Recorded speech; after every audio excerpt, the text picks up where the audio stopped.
근데 진료실에서 보호자가 거짓말하는 게 티가 나요? 딱 티나죠. 눈빛이 엄청 흔들려요. 동요가 없는 경우 있거든요. 그러면 자기 기억 자체도 이미 조작됐어. 그러면 보호자분들이 수의사한테 하는 거짓말 중에 어떤 게 제일 많을까요? 이게 또 제가 할 말이 많죠. 제가 오늘 한번 그 썰 한번 풀어볼까요?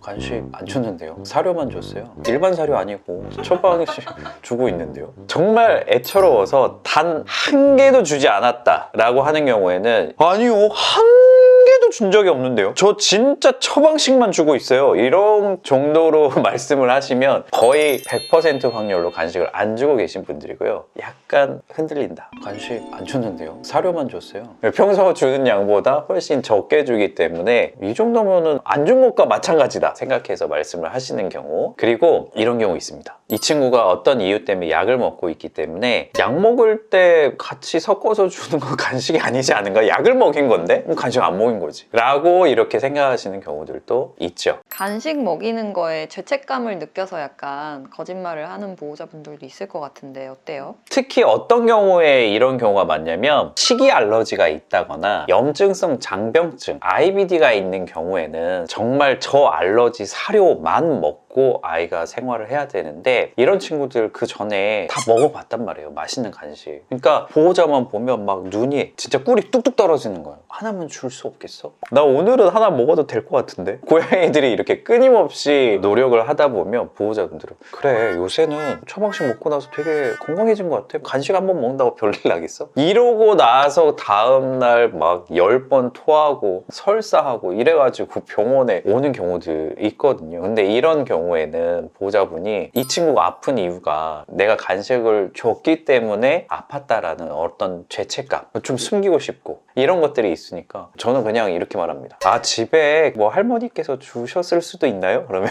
아, 내가 그렇게 엄마한테 주지 말라 그랬는데 약간 이런 식으로 쓱 가볍게. 그리고 이런 경우 있습니다. 안 먹였는데 먹인 척 하는 경우. 바로 이 약을 하루에 2번씩 먹여야 되는데 몇 번 실패, 또는 너무 스케줄이 바빠가지고 몇 번 뛰어넘었을 때 여쭤보거든요. 지금 짱구 약 잘 먹고 있죠? 하루에 2번씩 이거 꼭 챙겨서 먹어야 되는 호르몬 계열 약인 거 알고 계시죠? 그럼요. 진짜 안 빼먹으러 알람 맞춰놓고 먹이고 있어요. 그러고 나서 혈액 검사 결과를 봤는데 갑상선 호르몬 수치가 너무 올랐는데요?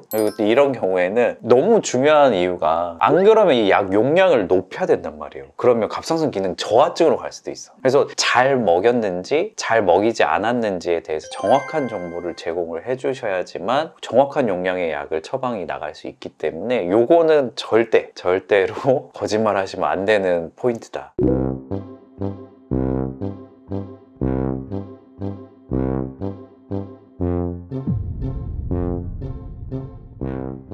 건강검진 한 지 얼마 안 됐는데요. 요 정도 뉘앙스면 건강검진 한 지 보통 2년 넘어갑니다.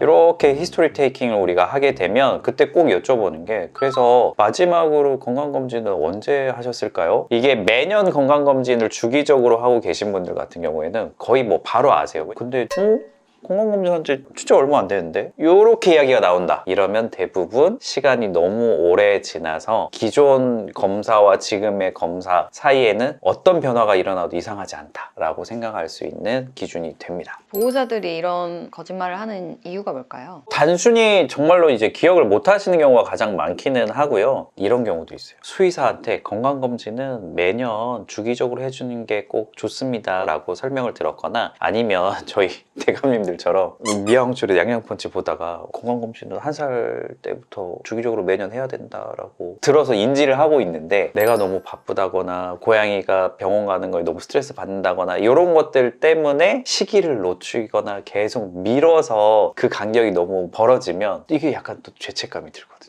이 부끄러움이 갑자기 오면서 나도 모르게 말이 헛나갈 수 있죠. 근데 하지만 그냥 가감없이 말씀해 주시면 됩니다. 왜냐면 그렇게 말씀해 주신 것과 상관없이 검사 결과를 보고 정확한 플랜을 짜는 게 수의사의 역할이기 때문에 너무 부끄러워하실 필요 없고 있는 그대로만 설명을 해주시면 귀중한 정보를 수의사는 얻을 수 있고 그 정보를 토대로 이 친구를 치료할 수가 있습니다.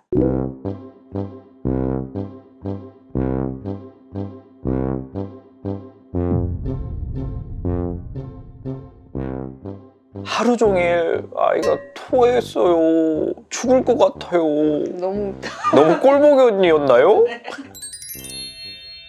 그러니까 증상을 좀 부풀려서 과장돼서 말씀하시는 경우들이 있습니다. 연차가 찬 집사들은 이렇게 말씀하시는 경우가 거의 없어요. 대부분 초집사. 고양이를 잘 모르는데 애가 죽을 것 같아.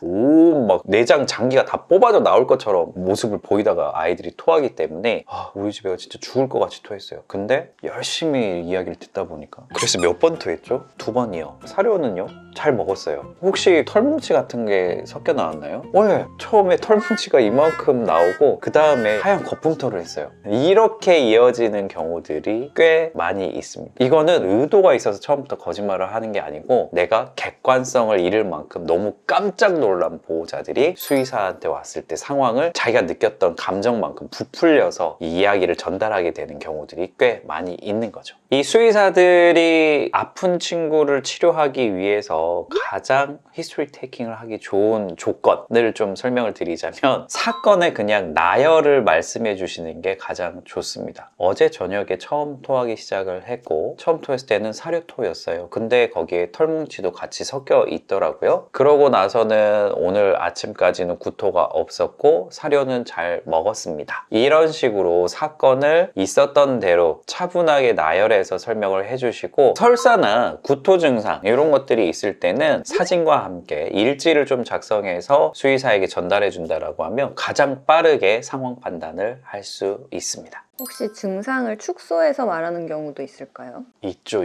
검사를 했는데 아이 상태도 너무 안 좋은 게 눈에 띄었을 때 보호자분들이 이 아팠다는 것에 대해서 자기가 인지하지 못했음에 대해서 조금 부끄러워하시는 게 있는 것 같아요. 어제까지도 너무 잘 뛰어놀고 잘 먹고 했어요 라고 말씀하시는데 막 체중은 2, 3kg가 빠져있고 막 이런 경우들. 아무래도 이제 진료를 온 보호자들은 걱정과 불안이 크기 때문에 여러 가지 것들에 대해서 과장하거나 축소해서 말씀을 해주시는 경우들이 있는데 결국은 정확한 팩트만 잘 잡아서 진료를 이어나가는 것도 수의사의 역량이라고 할 수 있습니다.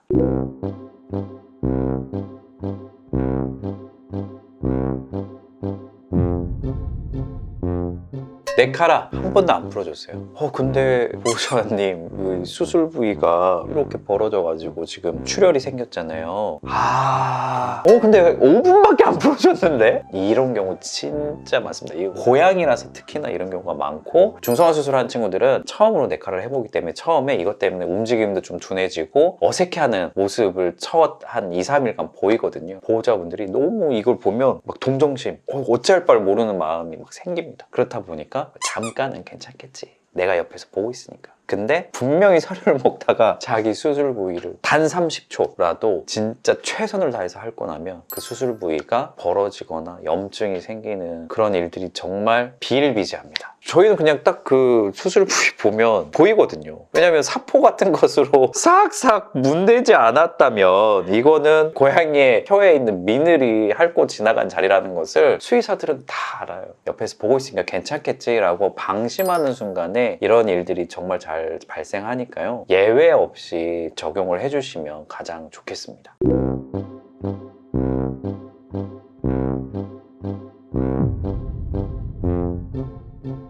우리 고양이들 사이 되게 잘 지내요. 왜요? 입꼬리가 거짓말. 그런가요?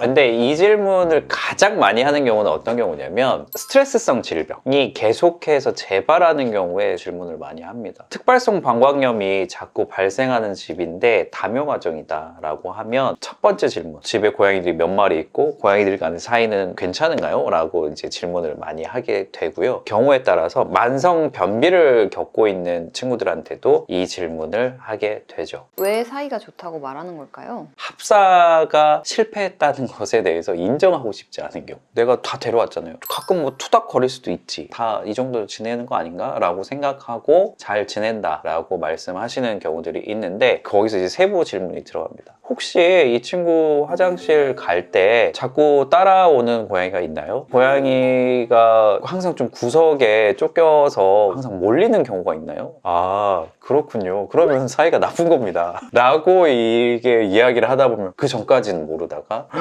그럼 이 친구가 평소에 엄청 스트레스를 많이 받고 있겠네요. 라고 이 친구의 상태가 이해가 되는 경우들이 종종 있죠. 수의사분들 입장에서 보호자 거짓말을 딱 알아챘을 때 기분은 어때요? 아랑곳하지 않습니다. 수의사 업무가 되게 프로파일러들이 하는 일하고 비슷해요. 사건이 발생을 했어. 아픈 모습을 보였어. 그러면 왜 아팠을까? 그거 하나만 집요하게 파고드는 거거든요. 보호자분들의 이 서술이 뭔가 일목요연하지 않고 오가잖아요. 그러면 저희는 알아서 그냥 거르고 짜집기를 해요. 그거에 대한 옳고 그름을 따지는 일을 하진 않아요. 결국은 아픈 고양이가 왜 아플까? 우리가 어떻게 그러면 접근할까? 이것만 고민을 하기 때문에 보호자분들이 아무리 거짓말을 하시거나 기억에 대해서 잘못된 이야기를 하셔도 그냥 걸을 뿐입니다. 오늘 이야기한 거짓말 중에 치료할 때 가장 치명적인 거짓말은 어떤 거예요? 상황이 상황이니만큼 고양이의 증상에 대해서 과장하거나 축소해서 말씀해 주시는 경우 진단을 내림에 있어서도 약간 혼란을 겪는 상황이 생길 수 있거든요. 증상에 대한 것은 꼭 일지 작성해서 있는 그대로 보여주시는 게 가장 좋습니다. 진료실에서 수의사가 질문을 하는 이유는 보호자를 질책하고 싶어서가 절대 아닙니다. 고양이의 정확한 상태를 진단하고 완벽하게 잘 치료하기 위한 마음, 이 보호자와 똑같은 마음에서 물어보는 거니까요. 이 부분에 대해서는 절대 잊지 않으셨으면 좋겠습니다.